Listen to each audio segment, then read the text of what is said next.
ঢাকা বিশ্ববিদ্যালয়ে আজকে নতুন করে শুনতে পাই ইসলামী ছাত্র শিবির। আমরা বলি, আরে ভাই, বাংলাদেশ ইসলামী ছাত্র শিবির আর ঢাকা বিশ্ববিদ্যালয় তো পরস্পরের সাথে সম্পর্কযুক্ত। বাংলাদেশ ইসলামী ছাত্র শিবিরের যাত্রাই তো এখান থেকে শুরু হয়েছে। বাংলাদেশের ইসলামী ছাত্র শিবির যেমন অহংকারের, ঢাকা বিশ্ববিদ্যালয় অহংকারের, এখান থেকে বাংলাদেশের অহংকারের গর্বের মর্যাদার বাংলাদেশ তৈরি করবো আমরা। সুতরাং নতুন করে আর পরিবেশ অথবা অন্য কোন নাম দিয়ে এই স্বাধীন এবং বাংলাদেশের নতুন যে স্বাধীনতার স্বপ্ন আমাদের সামনে তুলে দিয়েছে শহীদ পরিবারের সম্মানিত শহীদেরা, এটা নিয়ে আর কাউকে টালবাহানা করতে দেওয়া হবে না। মহানগরের সম্মানিত নেতৃবৃন্দ, উপস্থিত সম্মানিত ভাই এবং বন্ধুগণ, শহীদ পরিবারের সম্মানিত সদস্যবৃন্দ, সাংবাদিক ভাইয়েরা, আসসালামু আলাইকুম ওয়া রাহমাতুল্লাহি ওয়া বারাকাতুহু। প্রধান অতিথি জননেতা জনাব নুরুল ইসলাম বুলবুল আপনাদের সামনে বক্তব্য রাখবেন। আমরা শহীদ পরিবারের কথা শুনবো, তাদের সাথে আমরা আজকে কিছু সময় এখানে কাটাবার চেষ্টা করছি। এটা আমাদের জন্য সৌভাগ্যের। আমরা প্রথমে আল্লাহর কাছে দোয়া করি, আল্লাহ তাআলা আমাদের এই শহীদদেরকে জান্নাতুল ফেরদাউসের উচ্চ মাকাম দান করুন।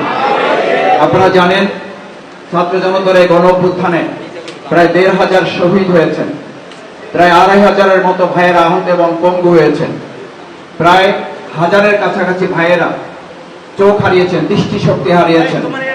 আমাদের অনেকগুলো পরিবার এখন মজলুম অবস্থায় আছেন।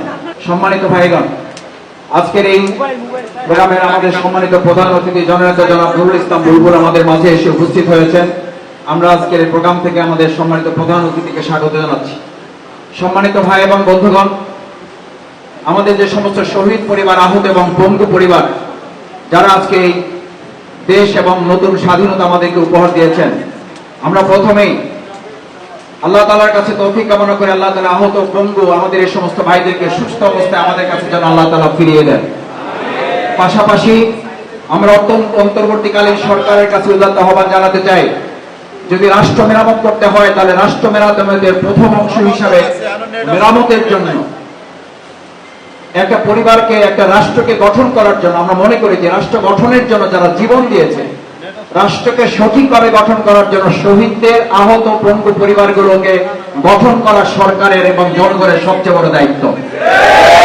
শহীদ পরিবার এবং আহত পঙ্গু পরিবারগুলোকে গঠন না করে, মেরামত না করে, তাদেরকে সঠিকভাবে দাঁড় না করে একটা রাষ্ট্রকে দাঁড় করানো যায় না। আমরা মনে করি ৭১ সাল যেমন আমাদের জন্য গৌরবের, ৭১ যেমন আমাদের জন্য অহংকারের, একই সাথে ২০২৪ সালের জুলাই এবং আগস্টের ৫ই আগস্ট আমাদের জন্য ঠিক একইভাবে সম্মান এবং মর্যাদা।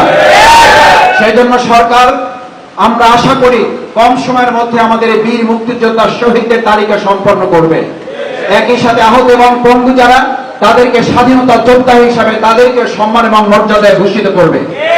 আমরা বাংলাদেশ জামাত ইসলামী শুধু একটা সংগঠন হিসাবে তাদের কাছে আজকে পাশে এসে দাঁড়াচ্ছি আমাদের নিজেদের আত্মতৃপ্তির জন্য। তাদের পাশে দাঁড়াবার সুযোগ পাওয়াটা আমাদের গর্বের। আমরা সেই জন্য তাদের আজকে কিছু আর্থিক অনুদান দিচ্ছি, এটাই একান্ত শেষ কথা নয়। আমরা আশা করব অন্তর্বর্তীকালীন সরকার দেশ মেরামতের অংশ হিসাবে আমাদের এই শহীদ পরিবারের প্রত্যেকটি পরিবারের কোন কোন সদস্যকে বাংলাদেশের কোন একটি গুরুত্বপূর্ণ অংশে তাদেরকে আত্মকর্মসংস্থানের ব্যবস্থা করে দিয়ে পরিবারগুলোকে সম্মানজনকভাবে দাঁড়াবার ব্যবস্থা তারা করে দিবেন। তৃতীয় কথা হচ্ছে, সম্মানিত ভাই এবং বন্ধুগণ, আমাদের ভাইয়েরা চোখ হারিয়েছেন, তাদের কাছে জানতে চাওয়া হয়েছে আপনার চোখ হারিয়েছেন, আপনার অনুভূতি কি? তার বক্তব্য ছিল, আমরা চোখ হারিয়েছি, আমাদের চোখের জ্যোতি চলে গেছে। আমাদের এই চোখের জ্যোতি দিয়ে যদি 15.5 বছরের অন্ধকারের বাংলাদেশ আলোর পথ খুঁজে পায়, তাহলে শুধু দুটি চোখ নয়, প্রয়োজনে আমার জীবন দিতে রাজি আছে, তাতে আমার কোনো আপত্তি নেই, আনন্দিত, আলহামদুলিল্লাহ। এই হাত হারা, চোখ হারা, পা হারা পঙ্গু ভাইদের বাংলাদেশকে আর নতুন করে কাউকে পঙ্গু বানাতে দেওয়া হবে না। বাংলাদেশের অর্থনীতিকে আর কাউকে পঙ্গু করতে দেওয়া হবে না। বাংলাদেশের শিক্ষা খাতকে আর কাউকে পঙ্গু করতে দেওয়া হবে না। বাংলাদেশের ব্যাংকগুলোকে আর কাউকে ডাকাতি করতে দেওয়া হবে না। বাংলাদেশের শিক্ষা প্রতিষ্ঠানগুলোকে আর জব্দখোরের মতো করে সন্ত্রাসীদের আখ্যা বানাতে দেওয়া হবে না। ঢাকা বিশ্ববিদ্যালয়ে আজকে নতুন করে শুনতে পাই ইসলামী ছাত্র শিবির। আমরা বলি, আরে ভাই, বাংলাদেশ ইসলামী ছাত্র শিবির আর ঢাকা বিশ্ববিদ্যালয় তো পরস্পরের সাথে সম্পর্কযুক্ত। বাংলাদেশ ইসলামী ছাত্র শিবিরের যাত্রাই তো এখান থেকে শুরু হয়েছে। বাংলাদেশের ইসলামী ছাত্র শিবির যেমন অহংকারের, ঢাকা বিশ্ববিদ্যালয় অহংকারের, এখান থেকে বাংলাদেশের অহংকারের গর্বের মর্যাদার বাংলাদেশ তৈরি করব আমরা।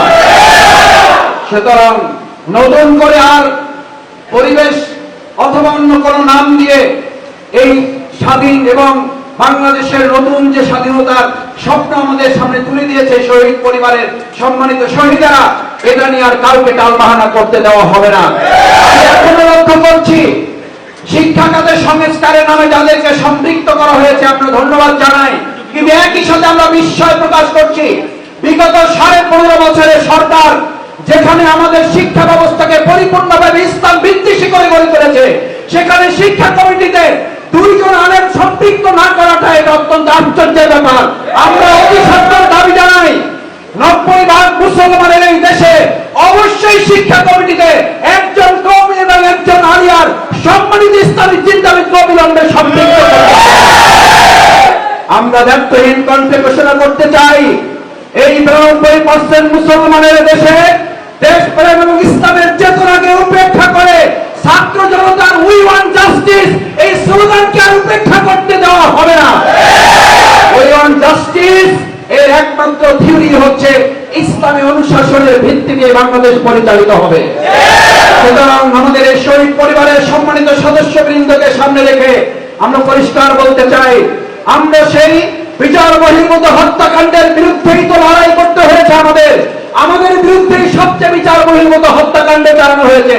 জামাতের মেধাবী নেতৃত্বকে খুন করা হয়েছে বিচার বহির্ভূত হত্যাকাণ্ডের মাধ্যমে।